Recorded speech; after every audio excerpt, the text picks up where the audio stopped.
Hello guys, എന്നോട് ഞാനൊരു ഹിന്ദുമത വിശ്വാസിയാണോ അതോ ഒരു ഇന്ത്യൻ ആണോ എന്ന് ചോദിച്ചു കഴിഞ്ഞാൽ ഞാൻ ആദ്യം പറയാൻ പോകുന്ന ഉത്തരം ഞാനൊരു ഇന്ത്യൻ ആണ്, അത് കഴിഞ്ഞിട്ടേ മറ്റെന്തുമുള്ളൂ എന്നാണ്.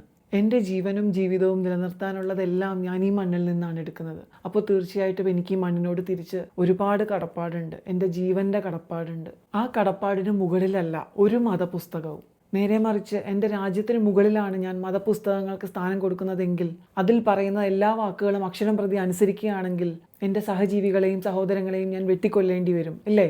നമ്മൾ കടന്നു പോകുന്നത് 2026 ഈ സമയത്തും കൂടെ നമുക്ക് നമ്മുടെ വിവേകബുദ്ധിയെ ഉപയോഗപ്പെടുത്താൻ പറ്റുന്നില്ലെങ്കിൽ നമ്മളൊക്കെ മനുഷ്യരായി ജീവിച്ചിരിക്കുന്നത് എന്തിനാണ്?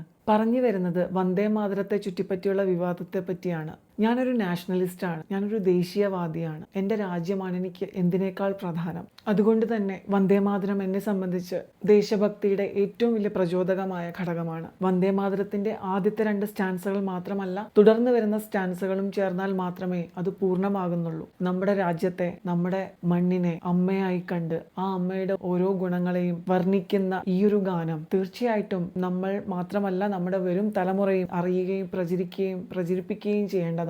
അത് ദേശഭക്തിയെ ഉണർത്തുന്ന ഒരു പ്രധാനപ്പെട്ട ഘടകം തന്നെയാണ്. കേരളത്തിന്റെ പുതിയ മന്ത്രിസഭ സത്യപ്രതിജ്ഞ ചെയ്ത ചടങ്ങിൽ വന്ദേമാതരം പൂർണ്ണ രൂപത്തിൽ ആലപിച്ചപ്പോൾ ഞാൻ പ്രതീക്ഷിച്ചത് അവിടെ മുസ്ലിം ലീഗിന്റെ മന്ത്രിമാരും പ്രതിനിധികളും അതിനെതിരെ എന്തെങ്കിലും സ്റ്റേറ്റ്മെന്റ്സ് ആയിട്ട് വരും എന്നാണ്. പക്ഷെ എന്നെ ഞെട്ടിച്ചുകൊണ്ട് ആ സ്റ്റേറ്റ്മെന്റുമായിട്ട് വന്നത് CPM-ന്റെ ഭാഗത്തു നിന്നാണ്. കമ്മ്യൂണിസ്റ്റുകൾക്ക് അവർ തന്നെ ചാർത്തി കൊടുക്കുന്ന കുറേ പട്ടങ്ങളുണ്ടല്ലോ, അതിലൊന്നാണ് ഈ പറയുന്ന യുക്തിക്ക് അനുസൃതമായി പുരോഗമനപരമായി ചിന്തിക്കുന്നവർ എന്നുള്ളത്. അങ്ങനെ ചിന്തിക്കുന്ന ഒരാളിൽ നിന്ന് ഒരിക്കലും ഞാൻ ആ ഒരു വാക്ക് പ്രതീക്ഷിച്ചിട്ടില്ല. അത് കേവലം ഒരു മതവാദിയിൽ നിന്ന് മാത്രം ഉയരുന്ന വാക്കുകളായിട്ടാണ് ഞാൻ ഗണിക്കുന്നത്. ഭാരതത്തിന്റെ ദേശീയ ഗീതത്തിനോട് പോലും അസഹിഷ്ണു ആവാൻ ഇവർക്കൊക്കെ എങ്ങനെ സാധിക്കുന്നു? കഷ്ടം തന്നെ. എന്തായാലും അങ്ങേര് ഭരണപക്ഷത്തല്ല എന്നുള്ളതാണ് എൻ്റെ ഒരു സമാധാനം. ഇനി ഭരണപക്ഷത്തിരിക്കുന്ന എല്ലാവരും വെള്ളരിപ്രാവുകളായിട്ട് ഞാൻ ഗണിക്കുന്നില്ല. അവരൊരു തന്ത്രമായിട്ട് മാത്രമാണ് ഇതിനെതിരെ പ്രതികരിക്കാതിരുന്നത്. അതറിയാം, ശ്ലാഘനീയമാണ്. തന്ത്രമെങ്കിൽ തന്ത്രം, കുറച്ചെങ്കിലും ഒരു യുക്തിസഹമായ ഒരു തീരുമാനമായി അത് എന്ന് തന്നെ ഞാൻ പറയുന്നു മുസ്ലിം ലീഗിന്റെ ഭാഗത്തുനിന്ന്.